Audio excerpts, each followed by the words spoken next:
ISI की तैनाती जो है वो कोई खबर नहीं होनी चाहिए, एक मामूल की तैनाती होनी चाहिए, लेकिन पाकिस्तान में जो है वो हो जाता है। वाज़ेह हो गया कि काजी फाइज़ लंदन प्लान का हिस्सा था, इसने कौम के साथ फ्रॉड किया। खान साहब जो जिसका ऐलान कर रहे हैं हम एहतजाज करेंगे, अगर इजाज़त ना मिली तो भी मीनार पाकिस्तान पर एहतजाज होगा। चीफ जस्टिस से एक सिंपल सा ये सवाल है कि आपको किससे कंप्लेंट है? आप क्या पूरी फ्रेटर्निटी के ऊपर जो है वो इस किस्म का इल्ज़ाम लगा रहे हैं? जाली नंबर प्लेट के ऊपर जो है वो गिरफ्तार कर लिया गया। अस्सलाम वालेकुम नाज़रीन, मैं हूं मंसूर अली ख़ान। अपने डिजिटल चैनल के ऊपर आपको खुशामदीद कहूँगा। नाज़रीन, पिछले 12 घंटे में जो खबरें डेवलप हुई हैं उसको बैठ के तफसील से उसके बारे में बात करते हैं, और ख़ास तौर पे अगले 12 घंटे में जो खबरें डेवलप होने जा रही हैं उसके बारे में भी बात करेंगे। आप जानते हैं कि मैं इस वक्त पाकिस्तान के अंदर नहीं हूँ, और मैं इस वक्त ब्रसल्स के अंदर, बेल्जियम के अंदर मौजूद हूँ, और पाकिस्तान के हवाले से यहाँ पे यूरोपियन यूनियन के अंदर जो है वो क्या राय पाई जाती है, इसके ऊपर मैं तफसील से, जब ये मेरा टूर जो है वो ख़त्म होगा तो फिर तफसील से इसके ऊपर बात करेंगे। लेकिन कुछ डेवलपमेंट्स जो हुई हैं उसके बारे में उसको ज़रा एनालाइज़ करते हैं। ख़ास तौर पे मेरे ख़्याल में सुप्रीम कोर्ट के अंदर जो एक महाज़राई का सिलसिला शुरू हो गया है उसको भी ज़रा थोड़ा सा एनालाइज़ करेंगे। और आज जो वहाँ पे डेवलपमेंट्स हुई हैं, ख़ास तौर पे चीफ जस्टिस के चंद रिमार्क्स के ऊपर जो है मैं ज़रा बात करना चाहूँगा। तो एंड तक इस वीडियो को देखिएगा, चैनल को सब्सक्राइब करना मत भूलिए, बेल आइकन प्रेस कीजिए। अगर आपको वीडियो पसंद आए उसे लाइक और शेयर ज़रूर कीजिएगा।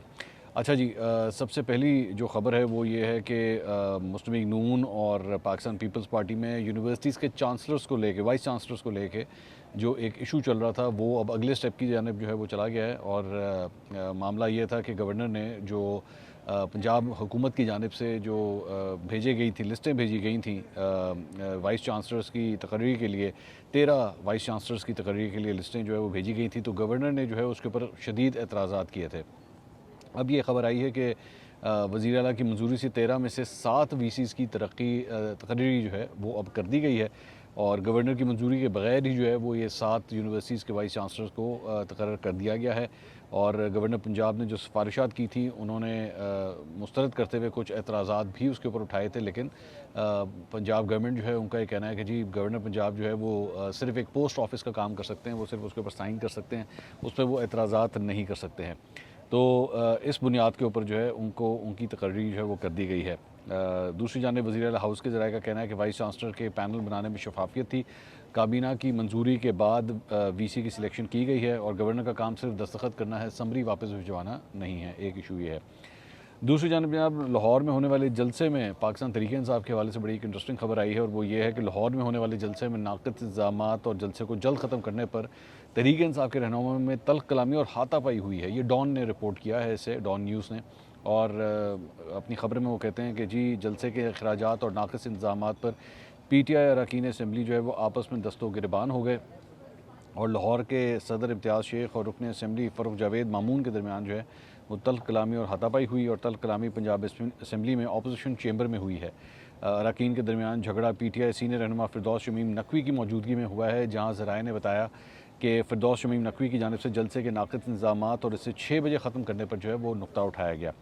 इम्तियाज़ शेख ने वजाहत दी कि इंतज़ामिया ने सामान रोक लिया था, कैसे मुकम्मल इंतज़ामात करते जलसे में 35 लाख रुपए के अखराजात आए हैं। ज़राए के मुताबिक इस पर फ़ारूक जावेद मामून ने कहा कि जलसे हमने भी कराए हैं, ये ज़्यादा अखराजात जो है वो बता रहे हैं। इस मौके पर नाक़िद इंतज़ामात और अखराजात के मामले पर इम्तियाज़ शेख और फ़ारूक जावेद में शदीद तल्ख़ कलामी हुई, अलबत्ता मौके पर मौजूद दीगर अरकान ने मामला को जो है वो कंट्रोल कर लिया। तो ये आपस में आप जानते हैं पाकिस्तान तहरीक इंसाफ हो या कोई भी जमात हो, एक इंटरनल जो है वो लड़ाई फड्डे जो है वो तो आपस में चलते रहते हैं, लेकिन लाहौर जलसे को लेके जो है और भी बहुत से इश्यूज़ जो हैं वो सामने आते रहे हैं। अब ये एक और इशू है जिसके ऊपर जो है वो काफ़ी एतराज़ात आ रहे हैं कि जलसा जो है वो सही तरह ऑर्गेनाइज़ नहीं किया गया था। मैंने आपको पहले ही कहा था उस दिन, अगर आपको याद हो, जिस दिन जलसा हुआ तो मैंने उस दिन ही कहा था कि लाहौर में मीनार पाकिस्तान से जो है वो शिफ्ट नहीं करना चाहिए था, इसको मीनार पाकिस्तान के ऊपर इंसिस्ट करना चाहिए था। लेकिन जिस जगह का आपने इंतखाब किया, कान्हा का, वो लिटरली लाहौर की आउटस्कर्ट कंसिडर की जाती है, और उसके बाद जिस किस्म के इंतजाम किए गए वो जो है वो काबिल तारीफ़ ज़्यादा नहीं थे। अच्छा, एक और बड़ी इंटरेस्टिंग डेवलपमेंट ये हुई है कि जनाब एक पर्चा कट गया है, और वो तहरीक इंसाफ के रहनुमा हमाद अज़हर, शेख इम्तियाज़ और आलिया हमज़ा के ख़िलाफ़ जो है वो लाहौर में ये मुकदमा दर्ज किया गया है। पुलिस के मुताबिक तहरीक इंसाफ के लाहौर जलसे में शिरकत के मामले पर दर्ज किए गए मुकदमे में 30 से 40 PTI के नामालूम कारकुनों को जो है वो मुलज़िम ठहराया गया है। और FIA के मुताबिक हमाद अज़हर के जलसे में मौजूदगी की इतला पर पुलिस गिरफ्तारी के लिए गई। उनको स्टेज से नीचे लाने के दौरान शेख इम्तियाज़ और आलिया हमज़ा ने मज़ाहमत की। दोनों रहनुमाओं के उकसाने पर PTI कारकुनों ने पुलिस की वर्दी फाड़ दी। मुलजमान मज़ाहमत करते हुए हमाद अज़हर को छुड़वा कर ले गए। तो आलिया हमज़ा के ऊपर भी इल्ज़ाम लगाया गया है कि उन्होंने पुलिस एहलकार की जो है वो वर्दी फाड़ दी और उन्होंने जो है वो हमाद अज़हर को जो है वो छुड़वाने के अंदर बड़ा एक अहम अपना किरदार अदा किया है। अब आलिया हमज़ा कितनी को तगड़ी हो गई हैं, कितनी स्ट्रॉन्ग हो गई हैं, ये मेरे लिए काफ़ी हैरानकुन बात है कि वो एक पुलिस एहलकार के साथ जो है वो ये सब कुछ कर सकें और उनकी जो है वर्दी भी फाड़ने में जो है वो कामयाब हो जाएँ। अच्छा जी, इसके अलावा इमरान खान की मुमकिना मिलिट्री हिरासत और ट्रायल रोकने की दरख्वास्त पर जस्टिस मियां गुल हसन औरंगज़ेब ने जो है वो समाअत की। ये पटिशन जो है वो कई दिन पहले फ़ाइल हुई थी और इसमें उनको जो प्ली ये ली गई थी कि जनाब रोका जाए, इनको जो है मिलिट्री कस्टडी के अंदर जो है वो ना दिया जाए। तो आज इस केस को जो है वो निपटा दिया गया है और समाअत के दौरान additional attorney general Munawwar Iqbal Duggal ने अदालत को बताया कि इमरान खान के मिलिट्री ट्रायल का फ़िलहाल कोई फ़ैसला नहीं हुआ है। ऐसा कोई फ़ैसला हुआ तो कानूनी तरीक़ाकार जो है वो अपनाया जाएगा। और एडिशनल अटॉर्नी जनरल ने कहा कि मिलिट्री ट्रायल का फैसला हो तो पहले सिविल मजिस्ट्रेट के पास जो है दरख्वास्त दायर करेंगे। अब सवाल ये है कि इससे पहले भी जो है वो मैंने इसके बारे में बात की थी कि लास्ट टाइम भी इसकी जो हियरिंग हुई थी इस केस की, उसके अंदर यही बात आई थी कि जनाब अभी तक एक मामला हुआ ही नहीं है। जब अभी तक मिलिट्री कस्टडी में उनको दिया ही नहीं गया तो फिर जो है वो पहले से किस तरह रोका जा सकता है। मतलब अगर पाकिस्तान तरीके इंसाफ इसे जुर्म भी कंसिडर करती है तो जुर्म पहले होना तो चाहिए, उसके बाद जो है आपको उसके ऊपर कोई रेमेडी जो है वो मिल सकती है या कुछ हो सकता है। तो अब वो सिलसिला जो है वो देखते हैं कि इस सिलसिले में, लेकिन दरख्वास्त को जो है वो निपटा दिया गया है और दरख्वास्त में कहा गया है कि जनाब जब तक एक चीज़ हुई नहीं है तो उससे पहले जो है वो किस तरह पाकिस्तान तहरीक इंसाफ को जो है वो रिलीफ दिया जा सकता है। दूसरी जानिब इस्लामाबाद हाई कोर्ट ने बुशरा बीबी के खिलाफ दर्ज मुकदमात की तफसीलात जो है वो तलब कर ली हैं। जस्टिस मियां गुल हसन औरंगज़ेब ने दरख्वास्त पर ऑफिस एतराज़ात के साथ जो है वो समाअत की। अदालत ने दौरान समाअत रजिस्ट्रार ऑफिस के एतराज़ात भी दूर कर दिए। इस्लामाबाद हाई कोर्ट ने सेक्रेटरी दाखिला, IG इस्लामाबाद और समेत दीगर फरीकैन को नोटिस देकर जवाब जो है वो तलब कर लिया है और बुशरा बीबी की दरख्वास्त जो है वो मज़ीद समाअत जो है उसकी 27 सितंबर को अब होगी। इमरान खान साहब की अडयाला जेल में जनाब मीडिया से गुफ्तगू हुई है और अपनी गुफ्तगू में उन्होंने कहा जी कि सुप्रीम कोर्ट के मखसूस नशस्तों से मुतल्लिक फ़ैसले से अब सब वाज़े हो गया है। चीफ इलेक्शन कमिश्नर जानिबदार एम्पायर ही नहीं बल्कि उनकी टीम का ओपनर बल्लेबाज है। काजी फाइज दूसरा बल्लेबाज है। इनकी तमाम हरकत मफादात का टकराव हैं। ये चाहते हैं कि उन्हें 2/3 अक्सरियत मिल जाए और एम्पायरों को तोसी मिले। वाज़े हो गया कि काजी फाइज लंदन प्लान का हिस्सा था। इसने कौम के साथ फ्रॉड किया। हमारी 9 मई और 8 फरवरी की दरख्वास्तें काजी फाइज ने नहीं सुनी, बल्कि उसने हमारी 4 नशस्तें कम कर दी। हर हरबे के ज़रिए हमारी नशस्तों को कम किया जा रहा है। हमारी कोई भी पटिशन नहीं सुनी जा रही। सब कुछ बेनकाब हो गया है। थर्ड एम्पायर उनकी पुश्त पर है, इसको भी तोसी मिलेगी। ये एक ग्रुप बना हुआ है। नैब तरमीम का केस चल रहा था, तब भी कहा था कि लेकिन हमें नहीं सुना गया। इलेक्शन से PTI को बाहर रखना और पार्टी को उड़ा देना इनकी कोशिश थी। अब सब बेनकाब हो चुका है, सारे पर्दे हट चुके हैं। ज़बरदस्त जजेस रास्ते में आए मगर उनको हटा दिया गया। एजाजुल एहसन और मज़ाहिर नकवी को काजी फाइज़ ने बाहर कर दिया और चीफ जस्टिस इस कानून साजी से अपनी डिक्टेटरशिप कायम करना चाहता था। इस कानून साजी से जमहूरी तरीके से केस लगने की खिलाफ वर्जी की गई। प्रैक्टिस एंड प्रोसीजर कमेटी के हवाले से मंसूर अली शाह ने बिल्कुल ठीक मौक़िफ़ इख्तियार किया है। अदलिया पर हमले के खिलाफ जुमेरात को एहतजाज करेंगे। जुम्मे को हमारा अपना एहतजाज और हफ्ते को रावलपिंडी में जलसा करेंगे। इजाज़त ना दी गई तो एहतजाज करेंगे। मातहत अदलिया मुकम्मल तौर पर उनके कंट्रोल में है। जो जज कंट्रोल नहीं होता उसको ट्रांसफ़र कर दिया जाता है। जज 9 मई के मुकदमात का फ़ैसला देने लगा तो उसको भी तब्दील कर दिया गया। बदकिस्मती है कि DG ISI की तैनाती की खबरें हेडलाइन बनती हैं। दुनिया में कहीं भी फ़ौजी अफसर की तैनाती पर ख़बरें नहीं छपती। ये सिर्फ हमारे मुल्क में होता है, हालांकि उनका सियासत में कोई किरदार नहीं होता। पाकिस्तान मुकम्मल तौर पर पुलिस स्टेट बन चुका है। ये वो मार्शल लॉ है जो ज़िया और मुशर्रफ के मार्शल लॉ से भी सख्त है। मुशर्रफ के दौर में बड़े बड़े जलसे किए लेकिन कभी हमारे साथ ऐसा नहीं हुआ। अच्छा, अब ये खान साहब जो है ना, मेरे ख्याल में इसमें थोड़ी सी ज़रा फैक्ट चेकिंग की भी जो है वो ज़रूरत है। पहली बात तो ये कि ये जो एहतजाज जो खान साहब जो जिसका ऐलान कर रहे हैं ना हम एहतजाज करेंगे, मुझे सिर्फ एक बात बताइए, वो कौमी असम्बली के बाहर आप लोगों की एक भूख हड़ताल स्टार्ट हुई थी, याद है आपको? वो दोपहर को पता नहीं 2 से लेकर 7, 6, 7, 8 बजे तक का जो टाइम था वो क्या था, मुझे तो टाइमिंग भी भूल गई। क्या बना उस भूख हड़ताल का? किधर गए वो सारे लोग? वो जो बैठ के वो सारी वो जो कहानी स्टार्ट हुई थी उसका क्या बना? किधर हैं वो सब लोग? वो किधर हैं वो सारे MNAs? किधर हैं पार्टी के रहनुमा? कहाँ हैं सब के सब? कहीं भी नहीं नज़र आ रहे आपको। तो ये ऐलानात वगैरह जो है वो आप लोग 100 दफ़ा करें लेकिन उसका हासिल वसूल जो है वो कुछ नहीं होता। दूसरा, ये जो खान साहब कह रहे हैं कि जी DG ISI की तैनाती जो है वो कोई ख़बर नहीं होनी चाहिए, एक मामूल की तैनाती होनी चाहिए, लेकिन पाकिस्तान में जो है वो हो जाता है। पाकिस्तान में बड़ी खबर बन जाती है। बिल्कुल बनती है जनाब। वो इसलिए बनती है क्योंकि आप लोग सारे उसके पार्ट एंड पार्सल हैं। अब मिसाल के तौर पे जब आपके दौर में जो है DG ISI की तैनाती का इशू स्टार्ट हुआ था और आपने जनरल फैज़ को जो है वो उस वक्त उनकी खातिर इतना बड़ा स्टैंड आपने ले लिया था कि नहीं जी ये तो हो ही नहीं सकता और मैं फ़ैसला करूंगा कि सारा कुछ क्या होगा, और उसके बाद अगर नहीं हुआ था आपने क्या रिएक्शन शो किया उसके ऊपर? आपने जनरल बाजवा के हवाले से अगर चलें, आप ये कहते थे ना कि जनाब ये मेरा इख्तियार है, मैं समझता हूँ ये प्राइम मिनिस्टर का इख्तियार है, मैं समझता हूँ कि ये प्राइम मिनिस्टर के ऑफिस को ये डिसाइड करना चाहिए कि DGI कौन होना चाहिए, लेकिन अगर आपके हवाले से नहीं किया गया तो आपने आगे से रिस्पॉन्ड किस तरह किया? आपकी सीट ने, आपके प्राइम मिनिस्टर ऑफिस ने उसको रिस्पॉन्ड किस तरह किया? You did not respond, you just let it go. Ultimately compromise करके आप पीछे हो गए। नहीं करना चाहिए था ना कॉम्प्रोमाइज़। तो जब आप कॉम्प्रोमाइज़ करते हैं उसके बाद चीखें मत मारेंगे जब हमारे साथ जो है वो सिविलियन बालादस्ती के हवाले से हमारी स्पेस जो है वो कम हो रही है। वो आप लोग कंट्रीब्यूट करते हैं उसके अंदर, आप अपनी स्पेस खुद गिव अप करते हैं जिसकी वजह से सारा कुछ होता है। खैर उसके बाद जी अडियाला जेल में इमरान खान से मुलाकात के बाद जो है वो अलीमा खान साहिबा ने भी जो है वो मीडिया से गुफ्तगू की। उन्होंने कहा कि खान साहब ने 5 अक्टूबर को लाहौर मीनार पाकिस्तान पर जलसे का कहा है और हमने NOC के लिए अप्लाई कर दिया है। अगर इजाज़त ना मिली तो भी मीनार पाकिस्तान पर एहतजाज होगा। हम अदलिया की आज़ादी के लिए एहतजाज करेंगे। अगर वो आज़ाद होंगे तो हम भी आज़ादी हासिल कर सकेंगे। इसके अलावा प्रैक्टिस एंड प्रोसीजर बिल जो है उसके तरमीमी ऑर्डिनेंस को सुप्रीम कोर्ट में चैलेंज कर दिया गया है और दरख्वास्त में इस्तदा की गई है कि तरमीमी ऑर्डिनेंस को आइन से मुतसादिम करार दिया जाए। चौधरी एहतशामुल हक एडवोकेट ने सुप्रीम कोर्ट ऑफ पाकिस्तान में प्रैक्टिस एंड प्रोसीजर तरमीमी ऑर्डिनेंस के खिलाफ दरख्वास्त दायर की और सुप्रीम कोर्ट में दायर दरख्वास्त में सेक्रेटरी वजारत कानून, सेक्रेटरी इस्टेबलिशमेंट और सेक्रेटरी काबीना को जो है वो फरीक बनाया गया है। इस दरख्वास्त गुजार ने इस्तदा की कि तरमीमी ऑर्डिनेंस को आइन से मुतसादिम करार दिया जाए और ऑर्डिनेंस के तहत होने वाली तमाम इकदाम को कलअदम करार दिया जाए, जबकि दरख्वास्त पर फैसले तक प्रैक्टिस एंड प्रोसीजर तरमीमी ऑर्डिनेंस को मुअत्तल किया जाए। दरख्वास्त में कहा गया है कि सुप्रीम कोर्ट भी करार दे चुकी है कि ऑर्डिनेंस सिर्फ हंगामी हालात में ही जारी हो सकता है। दरख्वास्त गुजार का कहना है कि ऑर्डिनेंस को ज़रिए अवाम के हकूक़ की खिलाफ वर्जी की जा रही है। आर्टिकल 9 में अवाम को आज़ाद अदलिया से रजू करने की आज़ादी है, जबकि आर्टिकल 10A के तहत फेयर ट्रायल अवाम के आइनी हकूक़ में शामिल है।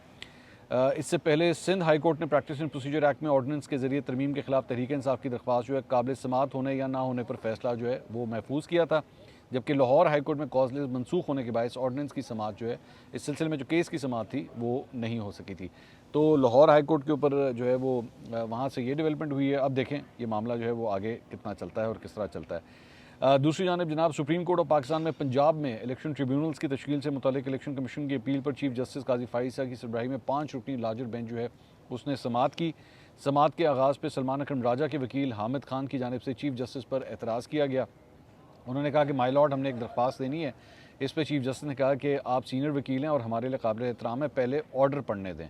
सलमान अकरम राजा ने चीफ जस्टिस पर एतराज़ किया। इस पर चीफ जस्टिस ने कहा कि आप ख़ुद को अलहदा करना है तो कर लें, अभी अटॉर्नी जनरल ने गुज़िश्ता समात का हुक्मनामा पढ़ें।